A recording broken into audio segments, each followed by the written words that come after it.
내 아들아, 그러므로 너는 그리스도 예수 안에 있는 은혜 가운데서 강하고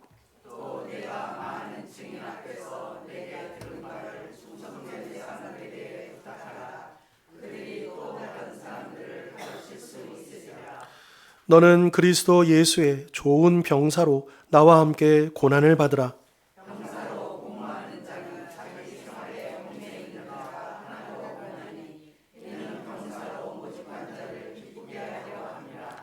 경계하는 자가 법대로 경계하지 아니하면 승리자의 관을 얻지 못할 것이며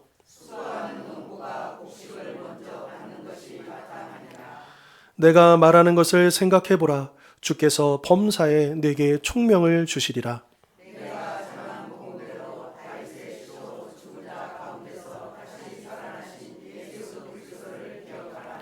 복음으로 말미암아 내가 죄인과 같이 매이는 데까지 고난을 받았으나 하나님의 말씀은 매이지 아니하니라.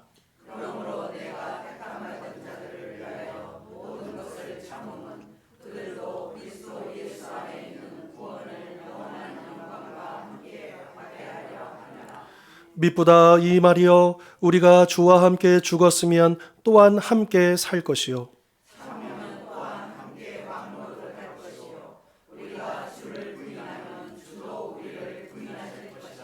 같이 읽겠습니다. 우리는 미쁨이 없을지라도 주는 항상 미쁘시니 자기를 부인하실 수 없으시리라. 아멘. 이 세상의 많은 사람들은요, 자신이 약한 사람이 아니고 강한 사람이 되기를 원합니다. 그래서 이 세상은 강함을 찬양하죠. 돈이 많고 권력이 있고 지식이 높고 또 육체적으로 건강한 그런 강함을 부러워합니다. TV를 켜도 인터넷을 봐도 서점에 가도 어떻게 하면 더 강해질 수 있는가, 이것을 말합니다. 더 강한 의지력, 더 강한 멘탈, 더 강한 영향력을 가져야 한다, 그렇게 부추긴다라고 하는 거죠. 그런데 세상이 말하는 이 강함은 때로는 누군가를 누르고 그 위에 군림하고 내 뜻을 관철시키는 힘을 의미할 때가 참 많습니다. 요즘 국제관계를 한번 보십시오. 뭐 예전에도 그랬지만 특히나 요즘에는 더 그렇지 않습니까? 힘 있는 나라들이 힘없는 나라들을 끊임없이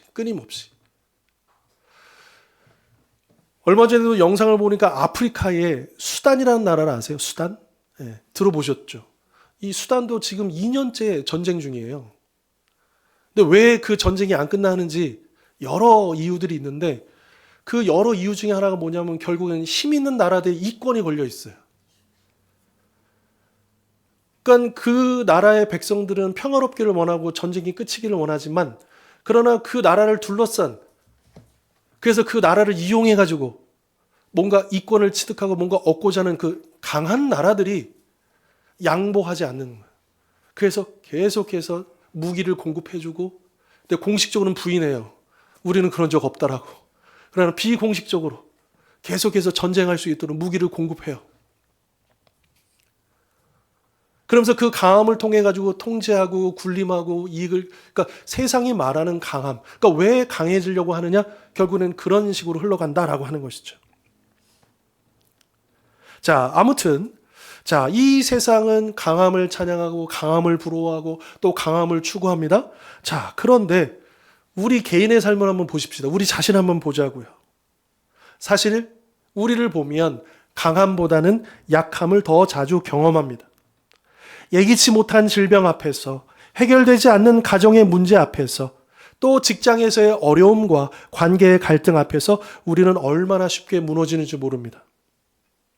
강해져야지 그렇게 마음을 다잡아 보지만 우리의 의지와 정신력은 금방 바닥을 드러내고 맙니다. 우리가 잘 아는 말이 있잖아요. 작심삼일이라는 말이 왜 나왔겠습니까?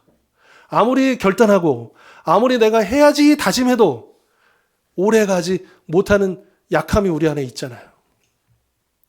우리는 고난과 환난 앞에서도 좌절하면서 나는 왜 이렇게 약할까? 자책할 때도 주저앉을 때도 많다라고 하는 것입니다. 자, 그런데 우리가 읽었던 이 본문, 이 오늘 본문에서 사도 바울은 지금 어디 있느냐? 로마의 차가운 지하 감옥 안에 또 순교를 앞두고 있습니다. 여기서 풀려날 가능성이 없어요. 사형 판결을 앞두고 이제 곧 순교 당합니다. 반면 이 편지를 받은 디모데는 에베소 교회에서 목회하면서 수많은 핍박과 이단의 공격 그리고 자신의 연약함과 씨름하고 있었다라고 하는 것이죠. 이러한 상황 속에서 인생의 마지막을 앞둔 노 사도가 사랑하는 영적인 아들에게 과연 무엇이라고 권면하고 있을까? 디모데야, 너 정신 똑바로 차려라. 멘탈 단단히 붙잡아. 그렇게 말하고 있지 않습니다. 대신 1절에서 이렇게 명령하죠. 내 아들아, 그러므로 너는 그리스도 예수 안에 있는 은혜 가운데에서 강하라. 여기서 바울은 너 힘으로 강해져야 돼 이렇게 말하지 않고 은혜 가운데서 강하라라고 명령하고 있다라고 하는 것입니다.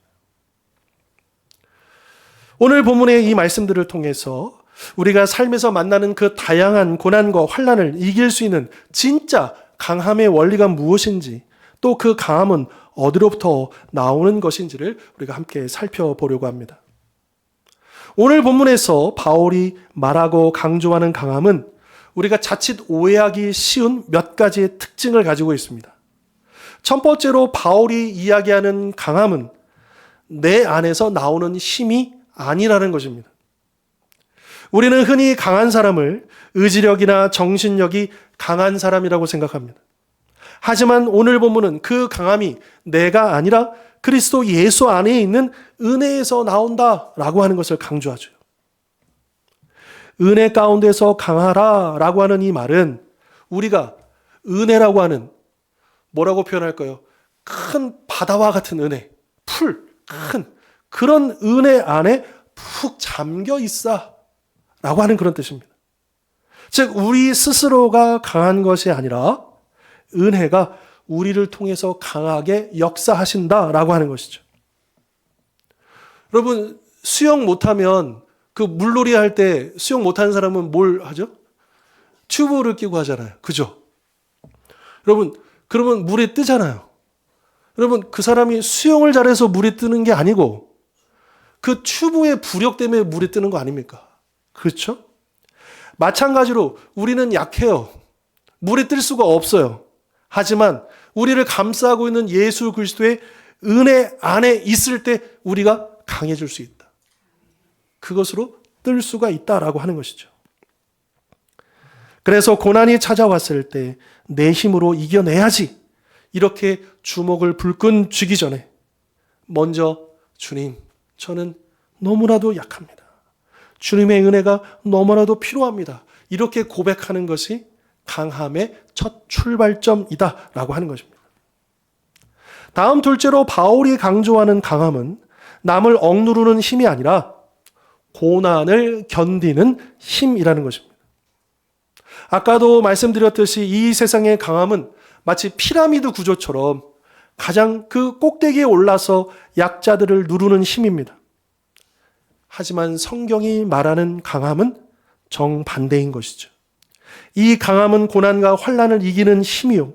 어려운 상황을 극복하고 위기를 견뎌내며 마침내 그것을 탈출하는 능력인 것입니다. 지금 바울은 감옥에 갇혀 있습니다. 그는 세상적으로 볼 때 가장 약한 자이죠.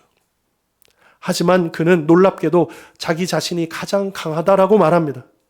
그 이유를 9절에서 이렇게 말하죠. 복음으로 말미암아 내가 죄인과 같이 매이는 데까지 고난을 받았으나 하나님의 말씀은 매이지 아니하니라. 비록 바울은 쇠사슬에 묶여 있지만 자신을 통해 흘러가는 복음과 하나님의 은혜는 묶여 있지 않다라고 하는 선언입니다. 지금 묶여 있는 바울을 통해서 흘러가는 거예요. 자유로운 바울이 아닙니다. 지난 금요일 때도 이 바울에 대해서 얘기하면서 아마도 하나님께서 바울에게 마지막 주셨던 메시지는 뭐냐 하면 이제 순교를 앞두고 너 이제 수고했으니까 평안해져. 좀 쉬어. 이게 아니고 너 마지막까지 힘내야 된다. 너의 이 마지막 죽음이, 너의 마지막 이 재판정에서 서는 그 일들이 저 로마의 높은 관직을 가진 사람들, 황제에게 복음을 전할 수 있는 기회야. 내가 마지막까지, 너의 죽음 마지막까지 그렇게 사용할 거야. 그러니까 힘내야 돼. 그렇게 말씀하고 있다라고 하는 것이죠. 그러니까 우리가 묶여 있어도, 우리가 갇혀 있어도, 우리가 연약할지라도 하나님은 얼마든지 우리를 통해서 역사하실 수 있다라고 하는 것입니다. 이것이 바로 세상이 알 수 없는 신비한 강함인 것이죠. 겉모습은 약하고 묶여있지만 그 속사람은 어떤 환난과 핍박도 능히 이겨내는 하늘의 능력으로 충만한 상태, 이것이 바로 은혜 가운데서 강한 모습이다라고 하는 것입니다. 다음 세 번째로 바울이 말하는 강함은 고난과 깊이 연결되어 있다는 것입니다. 우리는 왜 강해지고 싶냐 하면 고난을 피하고 싶기 때문입니다. 그러나 바울은 고난을 이기는 강함을 얘기합니다. 고난을 전제로 이야기합니다. 고난은 피하는 것이 아니라 고난은 이기는 것이라는 것이죠. 여러분, 고난이 없고 형통하는 것이 믿음이 좋은 게 아닙니다. 어려움과 환난을 통과하는 것, 감당해내는 것, 그것이 진정 좋은 믿음인 것이죠. 그리고 이러한 강함은 우리 주 예수 그리스도를 본받는 믿음을 통해서 은혜로 부어진다라고 하는 것입니다. 8절 보시면요, 바울이 이렇게 얘기합니다. 내가 전한 복음대로 다윗의 씨로 죽은 자 가운데서 다시 살아나신 예수 그리스도를 뭐 하라고요? 예수님을 기억하라는 거예요. 그런데 예수님의 무엇을 기억하라고 합니까? 죽었다가 다시 살아나신 고난, 십자가의 죽음과 부활을 이야기하죠. 예수님이여 십자가라는 가장 약하고 가장 힘들고 어려운 그 죽음의 그 고난을 통과하셨습니다. 그러나 하나님은 그 죽음을 통해서 부활이라고 하는 놀라운 그 능력을 나타내 보여주시지 않았습니까? 그래서 우리가 고난 속에서 예수님의 그 십자가와 부활을 묵상할 때, 즉 주님처럼 끝까지 십자가를 지고 우리의 길을 걸어갈 때, 주님을 본받는 그 믿음으로 나아갈 때 주님에게 임하셨던 그 부활의 능력이 또한 우리에게도 나에게도 은혜가 되어서 부어진다라고 하는 것입니다. 환난은 이길 강함은 바로 십자가에서 나온다라고 하는 것이죠. 부활은요, 반드시 고난 속에서 나오는 것입니다. 아무런 문제가 없고 또 건강하고 모든 일이 잘 되는 가운데는 능력이 나타나지 않습니다. 그러나 막다른 골목에 이르고 또 건강이 무너지고 어려움들이 다가올 때, 그때 그것을 이겨내는 진짜 능력, 참다운 부활의 능력, 그 은혜의 능력이 나타난다라고 하는 것이죠. 자, 그렇다면 이렇게 은혜 가운데서 강한 모습을 우리의 삶 속에서는 또 구체적으로 어떻게 나타날 수 있을까를 사도 바울은 세 가지 비유를 들어 설명을 합니다. 여기에는 세 가지 직업이 나오는데요. 첫 번째는 군인, 두 번째는 경기하는 자, 즉 운동선수죠. 세 번째는 농부입니다. 그런데 주목해야 할 것은 이 세 부류의 사람들은 모두 다 고난을 전제로 한다는 거죠. 군인은 전쟁의 고난을, 경주자는 훈련의 고난을, 농부는 수고의 고난을 겪습니다. 하지만 그들은 각자 다른 모습으로 그 고난을 이겨내는 강함을 보여주고 있다라고 하는 것입니다. 자, 첫 번째로 3절 4절을 보시면요, 이렇게 얘기하죠. 너는 그리스도 예수의 좋은 병사로 나와 함께 무엇을 받으라요? 네. 나와 함께 복을 받으라가 아닙니다. 나와 함께 고난을 받으라. 이게 성경의 메시지입니다. 병사로 복무하는 자는 자기 생활에 얽매이는 자가 하나도 없다니 이는 병사를 모집한 자를 기쁘게 하려 함이라. 군인에게 있어서 가장 중요한 덕목은 뭐냐? 충성입니다. 보통 우리 군인들은 누구에게 충성하죠? 나라에 충성하잖아요. 사람에게 충성하는 게 아니고 나라에 충성하잖아요. 권력자에게 충성하는 게 아니고 나라와 국민에게 충성하는 게 진정한 군인 아닙니까? 그래서 만약에 나라를 위협하고 국민들을 해하는 명령이 내려온다면 그것을 거부하는 게 충성입니다. 맞습니까? 예, 그게 군인의 특징이에요. 그리고 그렇게 충성하기 위해서는 집중해야 돼요. 자기를 세운 그 지휘관, 그 사령관에게 집중하는 것. 여러분 생각해 보십시오. 전쟁터에 나간 군인이요. 야, 주식 떨어진다, 안 떨어진다, 이거 생각하고 있고, 야, 집에 인테리어 여기 어떻게 하지? 이런 고민하면 여러분 전쟁터에서 이길 수 있겠습니까? 오직 그 싸움에 집중해야 됩니다. 그것이 충성인 것이죠.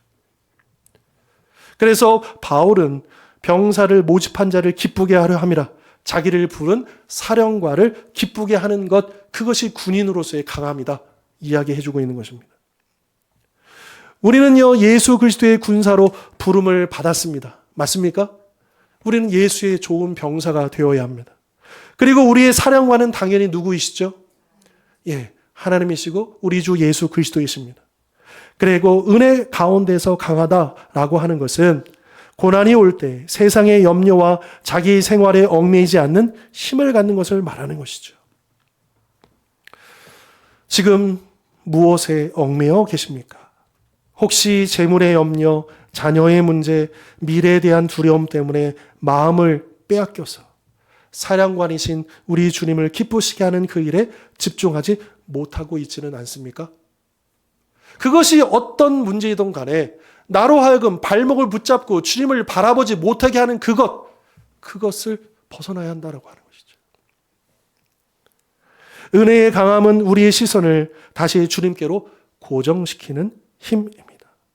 그래서 히브리서에 보면 믿음의 주여 온전케 하시는 주 예수 그리스도를 바라보라라고 되어 있습니다. 바라보라고 하는 그 단어가요, fix on이에요. 고정시켜라는 거예요. 우리의 믿음의 시선을 그 문제가 아니라 그 문제를 능히 해결하고도 남으실 수 있는 모든 것이 가능하신 주님께로 향하라는 거예요. 내 그 물질에 얽매이지 말고요. 내 건강에 얽매이지 말고요. 관계에 얽매이지 말고요. 내 미래에 얽매이지 말고요. 내 먹고 사는 일에 얽매이지 말고요. 그 모든 것을 주관하시는 주님께로 향하라는 거예요. 주님께로 집중하라는 거예요. 근데 자꾸만 세상은요, 주님께 집중하는 것을 방해하는 거죠. 여러분 지금 무엇을 바라보고 있습니까? 정말 집중하고 계십니까? 예수 그리스도께 집중하고 계십니까? 나를 왜 불러주셨는지, 나를 왜 지금 이곳에 세워주셨는지 지금 집중하고 계십니까?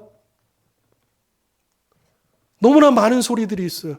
자꾸 우리 집중력을 떨어뜨리는 일들이 너무나도 많아요. 그게 사단의 전략이죠.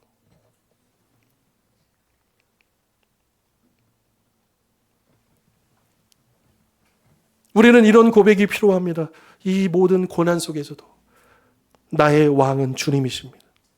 어떤 경우에도 주님이 기뻐하시는 뜻을 따르겠습니다. 그런 결단과 믿음이 우리로 하여금 불필요한 것들을 끊어내는 집중력, 그것을 가져오게 해줄 것입니다. 다음 두 번째로 5절을 보시면 바울이 이렇게 말하죠. 경계하는 자가 법대로 경계하지 아니하면 승리자의 관을 얻지 못할 것이며. 그러니까 운동선수에게 있어서 가장 중요한 것은 규칙, 룰을 지키는 거예요. 그래야 이 결과를 인정받을 수 있지 않습니까? 마라톤 선수가 불가능한 일이지만 이렇게 지름길을 가거나 또 이제 운동선수들이 그런 유혹을 많이 받죠. 금지 약물. 순간적으로 힘을 내주는 왜냐하면 어차피 그 메달을 따는 선수들은요, 거의 종이 한 장 차이예요. 그렇기 때문에 그 결정적인 순간에 그 종이 한 장을 뛰어넘을 수 있는 그 유혹의 그 약물들이거든요. 그런 편법을 쓰고 금지 약물을 사용해서 1등을 하면 여러분 실격입니다. 나중에 그 약물 검사, 도핑 검사 해가지고 하면 그 박탈당합니다. 승리자의 관을 얻을 수 없다라고 하는 거죠. 그러면 우리 신앙생활에 있어서 규칙은 무엇일까요? 하나님의 말씀이죠. 세상은 우리에게 더 빠르고 쉬운 길을 가라고 유혹합니다. 적당히 타협해. 다들 그렇게 사는데 뭐. 그렇게 정직하게 해가지고 뭐 계속해서 은근히 나쁜 일을 하라는 게 아닙니다. 그냥 적당히 그럭저럭 튀지 말고. 여러분, 우리 신앙생활에 적당히는 없습니다. 물론 이 말이 저 이단들과 같은 광신도가 되라는 게 아닙니다. 맹신하고 잘못된 길에 그런 열정을 품으라는 게 아닙니다. 우리는 진리라고 하는 하나님 말씀의 올바른 방향을 가지고, 하지만 그 말씀대로 살아가기 위해서는 우리에게 그런 면이 필요하다라고 하는 것이죠. 그리고 고난 가운데 있으면 이 유혹은 더 강해집니다. 말씀대로 살기보다 더 쉬운 길, 편법을 쓰고 싶어지는 것이죠. 하지만 이 은혜의 강함은 유혹을 이기고 고통스럽더라도 법대로, 말씀대로 경주를 완주하는 힘인 것입니다. 이것이 바로 앞서 말한 그리스도를 본받는 믿음인 것이죠. 우리 주님께서 겟세마네 동산에서 그 십자가를 앞두시고 어떻게 고백하셨습니까? 나의 뜻대로 마옵시고 아버지의 뜻대로. 그러한 순종. 이러한 주님을 본받아서 우리가 손해를 보더라도 말씀을 붙잡고 정직하게 씨름할 때 하나님은 우리에게 은혜를 부어주시고 마침내 생명의 면류관, 승리의 면류관을 주실 것입니다. 이것이 바로 은혜로 강한 경주자의 모습인 것이죠. 다음 6절을 보시면요. 6절에서 또 이렇게 말합니다. 수고하는 농부가 추수하는 곡식을 먼저 받는 것이 마땅하니라. 농부의 삶은 수고와 기다림의 연속입니다. 농부는 씨를 뿌리고 땀을 흘려 일하지만 당장 열매를 거두는 것은 아닙니다. 비가 올지 가뭄이 들지 태풍이 불지 모르는 그 고난의 변수 속에서도 그저 묵묵 수고하며 인내해야 하는 사람이 바로 농부인 것이죠. 그런데 농부는 왜 그 수고를 감당하는 것입니까? 추수할 곡식을 먼저 받는 것이 마땅하니라. 즉 추수의 약속을 믿기 때문입니다. 신앙생활은 종종 우리에게 이 농부의 인내를 요구합니다. 우리가 아무리 열심히 기도해도, 오랫동안 기도해도 응답이 더딜 때가 있잖아요. 또 열심히 섬기고 사랑을 베풀어도, 수고해도 아무도 알아주지 않는 그런 상황들도 있잖아요. 그럴 때 우리는 쉽게 지치고 또 포기하고 싶어질 때도 있습니다. 하지만 은혜의 강함은 당장 눈앞에 열매가 보이지 않아도 하나님의 약속을 믿고 그 수고를 멈추지 않는 인내하는 힘이다라고 하는 것입니다. 혹시 지금 영적인 가뭄의 때를 보내고 계십니까? 포기하지 말고 은혜를 구하십시오. 하나님은 우리의 수고를 결코 잊지 않으시며 가장 좋은 때에 먼저 우리에게 가장 풍성한 열매를 맛보게 하실 줄 믿습니다. 자, 이렇게 바울은 세 가지 비유를 든 후에 이 모든 강함의 궁극적인 이유, 즉 우리가 고난을 견뎌야 하고 또 견딜 수 있는 그 이유를 미쁘신, 즉 신실하신 하나님에게서 찾습니다. 자, 오늘 본문 11절로 13절을 보시면, 자, 요 11절부터 13절은 초대교회 찬송 가사예요. 그 당시에 초대교회 성도들의 신앙을 고백하는 내용을 기록한 찬송 가사입니다. 미쁘다 이 말이여, 우리가 주와 함께 죽었으면 또 함께 살 것이요, 참으면 또한 함께 왕노릇 할 것이요, 우리가 주를 부인하면 주도 우리를 부인하실 것이라. 우리는 미쁨이 없을지라도 주는 항상 미쁘시니 자기를 부인하실 수 없으시리라. 여기에는 놀라운 약속과 보증이 있습니다. 우리가 고난 속에서 앞서 비유로 든 군인처럼, 경주자처럼, 농부처럼 참으면 주님과 함께 뭐 한다고요? 왕 노릇하는 영광을 얻을 것이라 약속하십니다. 여러분, 이단들 보면 참 신기하지 않습니까? 이단들에 빠져있는 사람들 보면요, 집이고 직장이고 뭐고 없어요. 거기에 완전 올인해버려요. 근데 그들을 그렇게 만드는 원동력이 뭘까? 물론 그들은 잘못된 소망이지만, 잘못된 약속이지만, 근데 그들에겐 그 소망이 있어요. 지금 이 고통과 어려움을 이겨내면 이제 그때의 어깨들, 우리가 이단들하고 비교할 필요는 없지만, 그러나 우리의 신앙생활에 있어서 우리에게 그 소망을 향한, 그 약속을 향한, 그래서 참고 견디는 그 강함이 있느냐라고 하는 거예요.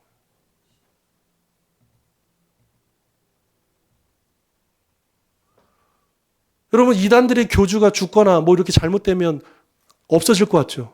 없어지지 않습니다. 이제 90세가 넘어간 이만희가 곧 죽을 겁니다. 100% 죽을 거예요. 신천지 없어질까 안 없어질까요? 안 없어져요. 그들은 이미 교리를 수정하고 있고 그 측근들은 이제 다음 후계 구도를 만들면서 계속해서 그 신도들을 장악하고 그들을 계속해서 끊임없이 소진하도록 그렇게 만들 겁니다. 통일교는 어떨까요? 지금 그 홀리마더 한이 지금 치료받으러 잠깐 나갔다가 다시 들어갔죠. 이미 거기도 후계 구도가 다 있습니다. 그 사람이 죽어도 끔찍도 안 해요. 물론 여파는 있겠죠. 좀 흔들림은 있겠죠. 지금 아주 탄탄하게 움직이는 이단 중에 하나가 뭐냐면 하나님의 교회가 있습니다. 이 하나님의 교회가 원래 이름이 안상홍 증인회예요. 안상홍이 죽은 다음에 이게 흔들렸어요. 그랬다가 이제 지금 하나님의 교회의 총재인 김주철하고 그 안상홍이 살아있을 때 영적인 어머니서였던 장길자를, 그래서 이 김주철과 장길자가 합세해가지고 남은 세력을 모아서 지금 객관적으로 보더라도 뭐 10만이 넘어 보입니다. 그 세력이요. 아주 탄탄합니다. 그래서 오히려 이단 전문가들은 이 신천지보다 하나님의 교회가 더 무섭다고 얘기해요. 왜냐하면 지금 신천지는 한번 흔들릴 거거든요. 이만희가 죽을 거니까. 근데 하나님의 교회는 안상홍이 죽은 다음에 그 혼란함을 수습하고 교리를 다시 한번 새롭게 한 다음에 지금 되게 탄탄하게 서 있어요. 아주 공격적으로 자신들의 교리를 전파합니다. 아주 교묘하게. 아무튼 돌아와서요. 초대교회 성도들도 이 당시에 예수 믿으면 붙잡혀 가는 거잖아요. 죽는 거잖아요. 그런데 이 찬송가를 부르면서 주님의 약속을 기억하고 그러면서 우리가 참으면 그날에 우리 주님과 함께 왕 노릇 할 것이라는 그 소망으로 인내하고 끝까지 주님을 놓치지 않고 나아갔다라고 하는 거죠. 자, 사실 우리 마음에 이런 생각이 들 수 있어요. 참지 못하면 어떡하지? 내가 군인처럼 집중하지 못하고 충성하지 못하면 어떡하지? 경주자처럼 규칙을 지키지 못하면, 또 농부처럼 인내하지 못하고 중간에 포기하면 어떡하지? 이런 마음이 들 수 있잖아요. 바로 그 지점에서 13절의 말씀이 우리에게 큰 위로와 힘이 됩니다. 13절 다시 한번 보시면요. 우리는 미쁨이 없을지라도 주는 항상 아멘.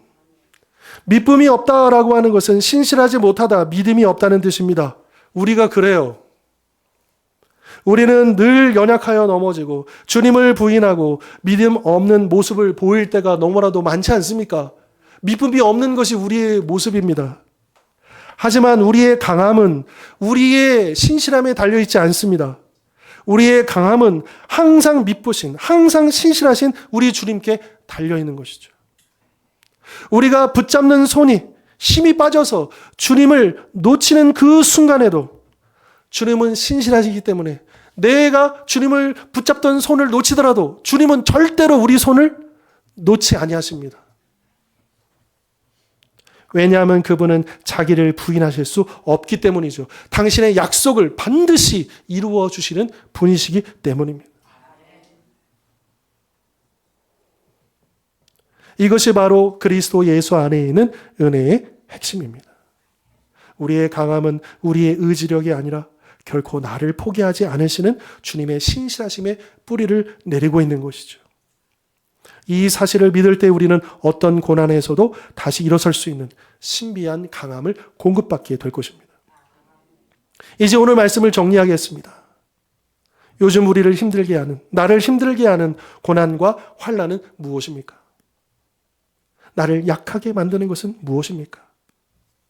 세상은 우리에게 스스로 강해지라고 말합니다. 하지만 바울은 오늘 우리에게 그리스도 예수 안에 있는 은혜 가운데서 강하라고 명령합니다. 그 강함은 내 힘이 아니라 나를 붙드시는 주님의 은혜입니다. 그 강함은 남을 억누르는 힘이 아니라 고난을 견뎌 이겨내는 힘입니다. 그 강함은 우리가 연약할 때 신실하신 주님을 의지하여 그렇게 부어지는 신비한 능력입니다. 그래서 오늘 우리에게 세 가지의 모습이 필요하죠. 사령관이신 주님만 바라보는 군인의 충성과 손해를 보더라도 말씀대로 살아내는 경주자의 그 순종과 열매가 보이지 않아도 묵묵히 수고하는 농부의 인내가 필요한 것입니다. 그런데 이 모든 것은 우리의 힘으로 불가능합니다. 오직 은혜로만 가능합니다. 그래서 우리의 약함을 주님 앞에 그대로 내어놓고 우리 주님의 은혜를 구해야 하는 것이죠. 그렇게 약함 속에서 주님의 은혜를 겸손히 구할 때 신실하신 주님은 우리를 강하게 하실 것입니다. 우리의 연약함을 통해 하나님의 강함이 드러나게 될 것입니다.